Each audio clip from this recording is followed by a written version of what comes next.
Hello students and welcome back to our YouTube channel. आज के class में हम लोग कंटिन्यू करने वाले हैं अपना कॉस्ट अकाउंटिंग का जो चैप्टर चल रहा है मटेरियल। उसके अंदर मैक्सिमम टॉपिक्स हमारा ऑलरेडी कवर हो चुका है। अब बस कुछ ही टॉपिक्स बचे हुए हैं। उसके अंदर आज एक बहुत ही इंपॉर्टेंट टॉपिक हम लोग कवर करेंगे। वो बहुत इंपॉर्टेंट टॉपिक का नाम है ट्रीटमेंट ऑफ लॉसेस। मटेरियल का जो लॉस होता है, मटेरियल का जो नुकसान होता है, उस वो कितने टाइप का होता है और उसका क्या ट्रीटमेंट होता है जब हम लोग कॉस्ट अकाउंटिंग कर रहे हैं उसमें। ठीक है। बाकी जो लोग प्रीवियस वीडियोस नहीं देखे, चैनल के प्लेलिस्ट ऑप्शन में जाकर तुम वो सारा सब्जेक्ट्स का वीडियोस देख सकते हो। हम लोग रेगुलरली वीडियोस अपलोड कर रहे हैं हर एक सब्जेक्ट्स का। वीडियो पसंद आएगा तो लाइक शेयर सब्सक्राइब जरूर करना। हम जो ये फ्री में एजुकेट करने का एक कोशिश कर रहे हैं उसको बढ़ावा देने के लिए कमेंट करके हमको बताना कि तुमको वीडियो कैसा लग रहा है। वीडियो के डिस्क्रिप्शन में कुछ इंस्टाग्राम आईडी, कुछ चैनल्स का लिंक है, तुम उसको फॉलो कर सकते हो जिससे तुमको टाइमली अपडेट्स मिलता रहेगा हम लोगों के बारे में। ठीक है, चलो तो इसी के साथ वीडियो स्टार्ट करते हैं। आज का वीडियो किस टॉपिक के बारे में है? Treatment of material losses. दो प्रकार का लॉस होता है, एक हो गया नॉर्मल लॉस और दूसरा हो गया एबनॉर्मल लॉस। पहले तो हम ये समझते हैं कि what do you mean by the word normal and abnormal. Normal का मतलब होता है जो कि होगा ही, इसको कोई रोक नहीं सकता। ठीक है। जो मटेरियल प्रोडक्शन प्रोसेस है उसका इनहेरेंट, इनहेरेंट मतलब उसके अंदर होगा ही होगा उतना का नुकसान, वो नुकसान हम रोक ही नहीं सकते।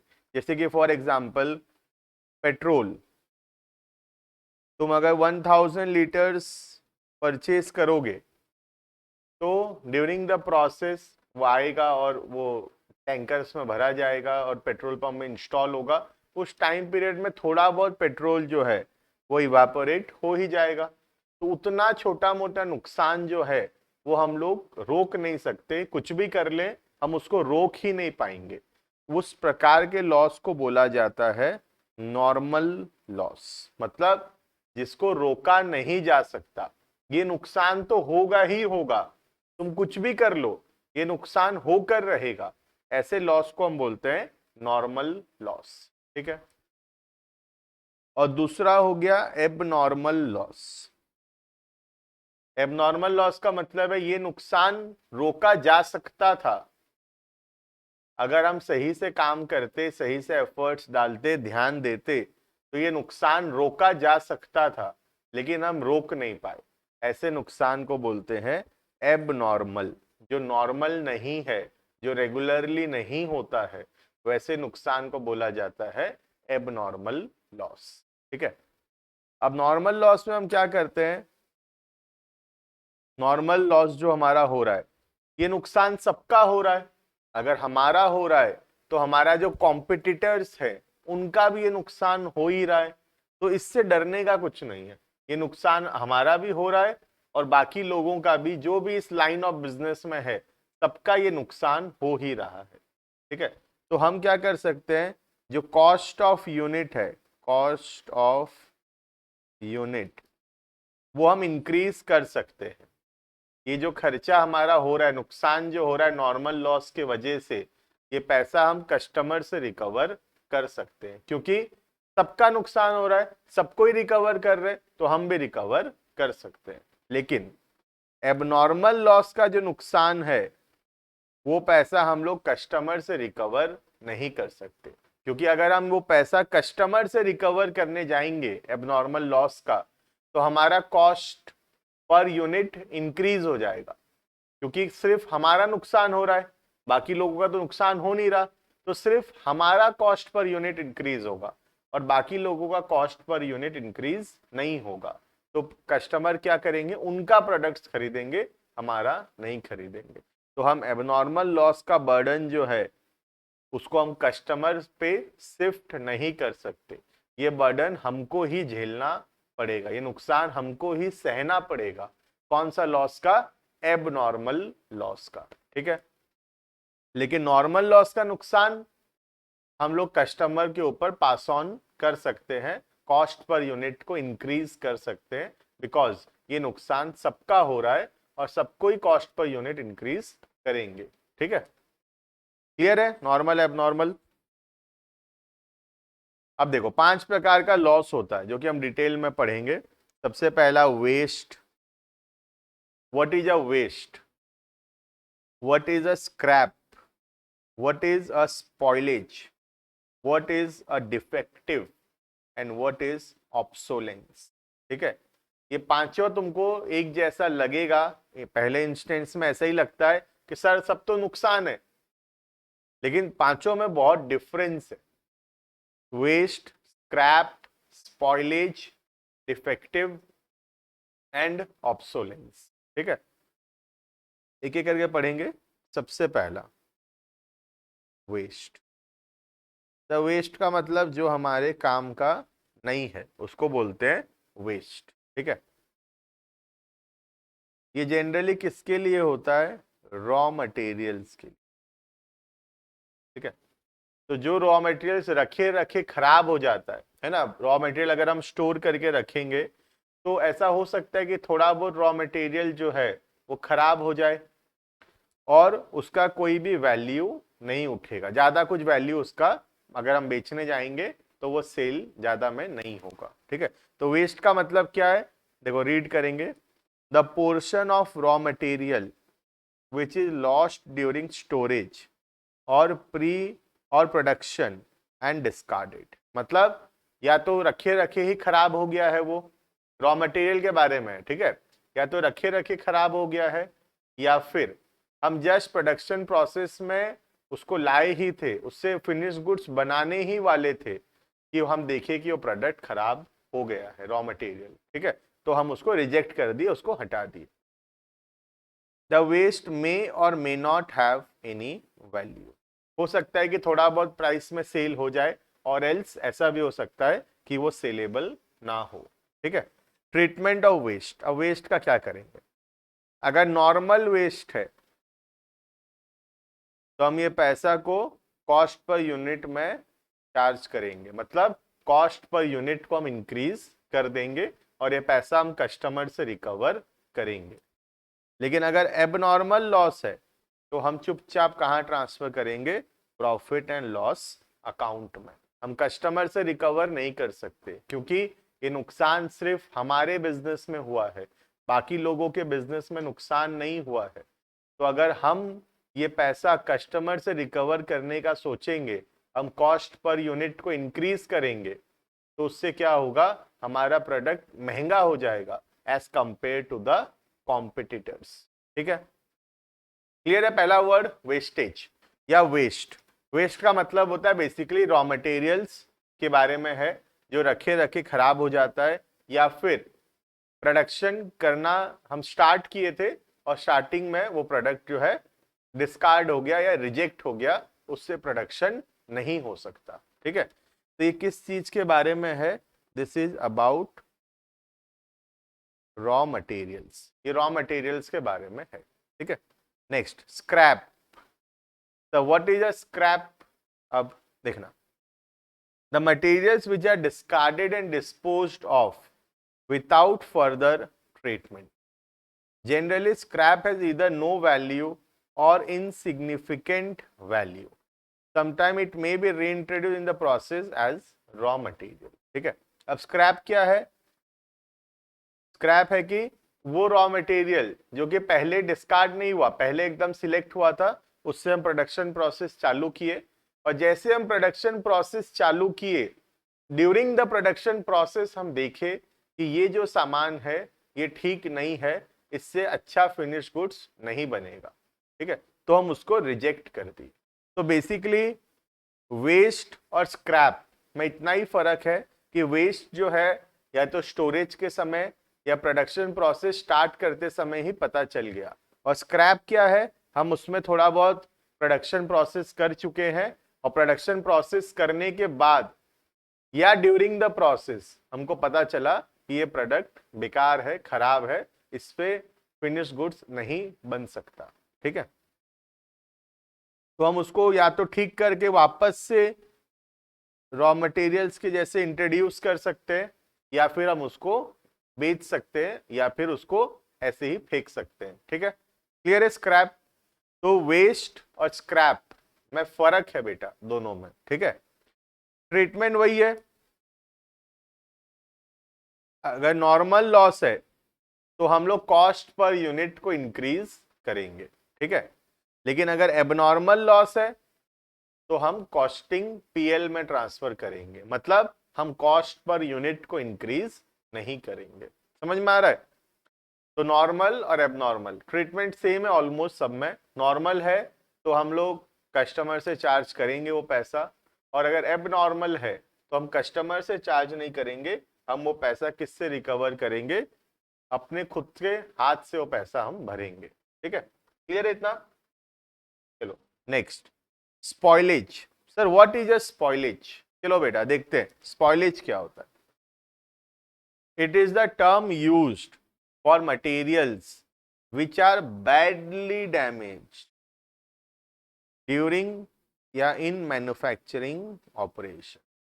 काम करते करते वो मटेरियल बहुत ज्यादा खराब हो गया है। स्पॉइलेज का मतलब होता है खराब हो जाना।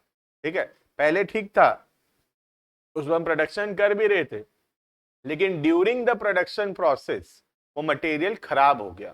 ठीक है, and they cannot be rectified, अब उसको ठीक नहीं किया जा सकता इकोनॉमिकली, सस्ते दामों में या कम प्राइस पे अब हम उसको ठीक नहीं कर सकते, बहुत पैसा लगेगा ठीक करने के लिए। And hence taken out of the process, हम उसको हटा दिए। ठीक है, और हम उसको आगे प्रोसेस नहीं करेंगे। ठीक है, in some manner without further processing. तो आधा में ही हम लोग रॉ मटेरियल से फिनिश गुड्स बना रहे थे, बढ़िया चल रहा था सब कुछ, बीच में क्या हुआ, अचानक से ये प्रोडक्ट खराब हो गया, तो इसको बोलते हैं स्पॉइलेज, और इसको यहीं से हटा देंगे डायरेक्टली, और आगे उसको फर्दर प्रोसेस नहीं करेंगे। ठीक है, देखो ट्रीटमेंट ऑफ स्पॉइलेज। अगर नॉर्मल स्पॉइलेज है तो हम लोग कॉस्ट में इंक्लूड कर देंगे, कस्टमर से चार्ज करेंगे। और अगर एबनॉर्मल है, जो कि नॉर्मली नहीं होता है, तो हम कहाँ ट्रांसफर करेंगे? कॉस्टिंग पीएल अकाउंट में। ठीक है, तो ये लॉजिक बिल्कुल सेम रहेगा कि अगर नॉर्मल है तो हम कस्टमर से वो पैसा चार्ज करेंगे, क्योंकि नुकसान सबका हो रहा है। और अगर एबनॉर्मल है तो ये पैसा हम कस्टमर से चार्ज नहीं कर सकते, ये पैसा हम खुद भरेंगे, तो हम कहाँ लिखेंगे इसको? डायरेक्टली कॉस्टिंग पीएल अकाउंट में। ठीक है, नेक्स्ट डिफेक्टिव। डिफेक्टिव क्या होता है बेटा? देखना, रॉ मटेरियल से हम पूरा फिनिश गुड्स बना लिए, और फिनिश गुड्स बनाने के बाद जब हम उसको चेक किए कि कैसा बना है, तो हम देख रहे हैं कि ये फिनिश गुड्स जो है ठीक से काम नहीं कर रहा है। ये क्या है? डिफेक्टिव है, मतलब इस पे कुछ फीचर्स काम नहीं कर रहा। ठीक है, जैसे हम लोग एक कैलकुलेटर बनाए हैं, ठीक है, तो कैलकुलेटर बन के तैयार है, रॉ मटेरियल से फिनिश गुड्स बन के तैयार है, लेकिन ये क्या कर रहा है? कैलकुलेटर 5 + 10 मारने से ये 16 बता रहा है। सर 5 + 10 तो 15 होता है। हाँ बेटा, खराब कैलकुलेटर है, कुछ भी बता सकता है ना? तो 5 + 10 जो है वो 16 बता रहा है। ठीक है सर, ये तो एक जोक है सर, एक जोक याद आ गया सर, चलो बताता हूँ तुमको एक जोक। पहले एक वो कपिल शर्मा वाला शो है, उसमें मैं देखा था कि एक बहुत ही इंटेलिजेंट आदमी आया था। ठीक है, बहुत इंटेलिजेंट आदमी आया था, मैथ्स का एकदम प्रोफेसर। तो वो बिट्टू शर्मा जो है, बिट्टू शर्मा ना, मोटू का नाम क्या नाम है रे उसका? नाम भूल रहा हूं मैं उसका। वो जो मोटू जो ऐसे निकला हुआ रहता है ना उसका हेयर, तो वो क्या किया, वो क्वेश्चन पूछा, चलो आप इतने बड़े मैथ्स के प्रोफेसर हो, तो एक काम है, एक बात बताओ, 15 + 9 30 कैसे होगा? 15 + 9 30 कैसे होगा? वो उसका दिमाग खराब, मैथमेटिशियन एक्सपर्ट आदमी, उसका दिमाग खराब। 15 + 9 30 कैसे होगा? तो वो पूछा, बाद में नहीं बता पाया आंसर, तो ये फिर क्वेश्चन ये पूछा कि तुम बताओ कैसे होगा? तो ये बोला कि गलती से, गलती से होगा। 15 + 9 30 कैसे होगा, गलती से होगा, है ना। तो यही से आया है डिफेक्टिव, है ना। तो डिफेक्टिव यही है बेटा। कैलकुलेटर 10 + 5 जो है 15 की जगह 16 बता रहा है। इसका मतलब क्या है, कैलकुलेटर खराब है ना। तो ऐसे प्रोडक्ट को हम बोल लेते हैं डिफेक्टिव, जो कि बनने के बाद जो क्वालिटी का होना चाहिए वो क्वालिटी का नहीं है। तो अब क्या करें सर, बेटा इसको ठीक करेंगे, क्योंकि ये तो पूरा फाइनल फिनिश गुड्स है अपने पास। थोड़ा बहुत जो इसमें काम लगेगा और अपने वो काम करेंगे और इसको रेक्टिफाई करेंगे, ठीक करेंगे। ठीक है, देखना क्या लिखा है। It signifies those units or portion of productions which do not meet the quality standards। मतलब जो क्वालिटी का प्रोडक्ट बनना चाहिए था वो क्वालिटी का प्रोडक्ट नहीं बना है। ठीक है। डिफेक्टिव अराइजेस ड्यू टू सब स्टैंडर्ड मटेरियल, खराब क्वालिटी का रॉ मटेरियल यूज हुआ है। बैड सुपरविजन, ठीक से गाइड नहीं किया गया है। बैड प्लानिंग, खराब प्लान बना था। पुअर वर्कमैनशिप, वर्कर खराब थे, वर्कर ठीक से काम नहीं किए। इनएडिक्वेट इक्विपमेंट्स एंड केयरलेस इंस्पेक्शन, मतलब बेसिकली ऑर्गेनाइजेशन की गलती के वजह से प्रोडक्ट्स जो है डिफेक्टिव निकला है। ठीक है। लेकिन इसमें भी नॉर्मल एबनॉर्मल है, थोड़ा बहुत तो डिफेक्टिव निकल ही सकता है, सबका निकलता है थोड़ा बहुत डिफेक्टिव, है ना। तो उसमें नॉर्मल डिफेक्टिव भी है और एबनॉर्मल डिफेक्टिव भी है। तो हम डिफेक्टिव को फेक नहीं देते, हम उसको ठीक कराते।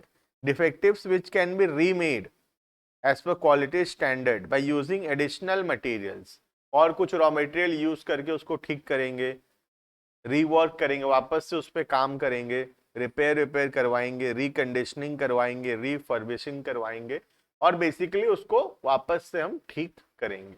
ठीक है। और जो ठीक नहीं हो सकता, इतना ज्यादा खराब हो गया है कि ठीक ही नहीं हो सकता, तो ठीक नहीं हो सकता तो वे रिजेक्ट कर देंगे। Defectives which cannot be brought up to the quality standards are known as reject, मतलब वो कैंसल हो जाएगा direct. The rejects may either be disposed of or recycled by production process। या तो हम उसको फेंक सकते हैं या फिर से चालू करेंगे पूरा production stage, first stage raw material के स्टेज से वापस से उस पर काम करना चालू करेंगे हम। ठीक है। तो डिफेक्टिव मतलब बेसिकली ऐसा कोई प्रोडक्ट बना है जो कि क्वालिटी स्टैंडर्ड्स के हिसाब से नहीं है। तो हम क्या कर सकते हैं, या तो उसको वापस से रीवर्क करके ठीक कर सकते हैं, और एल्स हम उसको रिजेक्ट कर सकते हैं। अब अगर हम उसको रिजेक्ट करते हैं तो हम उसको फेंक देंगे या फिर हम उसको वापस से रिसाइकल कर सकते हैं। ठीक है। जो नॉर्मल डिफेक्टिव है वो तो उतना रुपया तो हम कॉस्ट पर यूनिट पे इंक्रीज कर लेंगे, और जो एबनॉर्मल है उसको हम पीएल में ट्रांसफर करेंगे। Clear. Last one is obsolescence. Obsolescence का मतलब होता है कोई नया टेक्नोलॉजी आने के वजह से कोई ओल्ड टेक्नोलॉजी का वैल्यू अगर कम हो जाता है तो उसको हम बोलते हैं ऑब्सोलेंस। जैसे कि अगर 5G जैसे आता है, जो आ भी गया है ना, तो 5G के आने से 4G 3G ये सब फोन का वैल्यू कम हो जाएगा, क्योंकि ये पुराना टेक्नोलॉजी है। एक न्यू आईफोन लॉन्च होने से पुराना जो आईफोन है उसका वैल्यू कम हो जाता है ना। सोचो तो कितना खराब लगता होगा। आज मैं एक आईफोन खरीदा 1,30,000 रुपए का, बेटा अभी तक ये पेट में अभी तक दर्द है, समझ रहे हो ना, किडनी गया मेरा। तो 1,30,000 रुपए का एक आईफोन खरीदा, ठीक है। 6 महीना बाद मैं देखता हूँ नया आईफोन आ गया, इसका वैल्यू हो गया 80,000। लो बताओ, मेरा किडनी इतना डिप्रिशिएट हो गया, 1,30,000 का किडनी मेरा 80,000 का हो गया इतना जल्दी, कैसे? ड्यू टू ऑब्सोलेंस, क्योंकि नया टेक्नोलॉजी आ गया, पुराने का वैल्यू कम हो गया। सोचो तो कितना खराब लगता होगा उस आदमी को जो अपना किडनी देकर आईफोन खरीदा है, 1,30,000 रुपए का आईफोन 6 महीना बाद 80,000 रुपया 70,000 रुपया का हो जाता है। बहुत दुख की बात। छोड़ो, हमको क्या करना, हम थोड़ी खरीदे, है ना। थोड़ा बस पेट में दर्द है मेरे आज, बाकी तो मैं तो नहीं खरीदा हूं, है ना। देखना, obsolescence. Obsolescence refers to the loss in the value of an asset. Asset का वैल्यू कम होना ड्यू टू टेक्नोलॉजिकल एडवांसमेंट। कोई नया टेक्नोलॉजी आया जिसके वजह से हमारा जो एसेट्स है उसका वैल्यू कम हो रहा है, ठीक है। The loss arising out of obsolete. Obsolete मतलब जो पुराना हो जाता है, old. Old material is an abnormal, ये नॉर्मल है ही नहीं, this is completely abnormal and it does not form part of the cost of manufacture. तो हम लोग इसको कस्टमर से चार्ज नहीं कर सकते, ठीक है। तो 5 प्रकार का लॉस हो गया। आई होप डिस्टिंग्विश कर पा रहे हो तुम। Raw waste, scrap, spoilage, defective and obsolescence, ठीक है। वेस्ट है रॉ मटेरियल, या तो स्टोरेज के समय या प्रोडक्शन प्रोसेस चालू करते समय वो डिस्कार्ड हो गया, खराब हो गया, उसको बोलते हैं वेस्ट। स्क्रैप का मतलब रॉ मटेरियल से फिनिश गुड्स बनाते के समय वो प्रोसेस में पता चला कि ये जो यूनिट से खराब है, उसको बोलते हैं स्क्रैप, ठीक है। स्पॉइलेज, रॉ मटेरियल से फिनिश गुड्स बनाते समय पूरा ठीक था, ड्यूरिंग द प्रोडक्शन प्रोसेस वो मटेरियल ऐसा था कि वो खराब हो गया, ठीक है, तो उसको बोलते हैं हम लोग स्पॉइलेज। मतलब प्रोसेस के समय पूरा ठीक था, लेकिन ड्यूरिंग द प्रोसेस कहीं पे वो मटेरियल जो है वो खराब हो जाता है, उसको बोलते हैं स्पॉइलेज। डिफेक्टिव, फिनिश गुड्स बना और फिनिश गुड्स बनने के बाद वो जो क्वालिटी का होना चाहिए वो क्वालिटी का नहीं होता है, तो उसको बोलते हैं डिफेक्टिव, ठीक है। और ऑब्सोलेंस होता है कोई न्यू टेक्नोलॉजी आने के वजह से अगर कोई पुराने टेक्नोलॉजी का वैल्यू कम हो जाता है तो उसको हम बोलते हैं ऑब्सोलेंस, ठीक है। चलो, तो इसी के साथ ये टॉपिक हमारा कंप्लीट होता है, treatment of normal and abnormal loss of material, जो कि एक बहुत ही इंपॉर्टेंट टॉपिक है, जो कि एग्जाम में आने का बहुत हाई चांसेस, ठीक है। वीडियो पसंद आया तो लाइक करना, चैनल को सब्सक्राइब करना, और अभी तक सपोर्ट करने के लिए थैंक यू। और मैं होप करता हूं कि आगे भी इसी तरह सपोर्ट मिलेगा। Thank you and bye bye.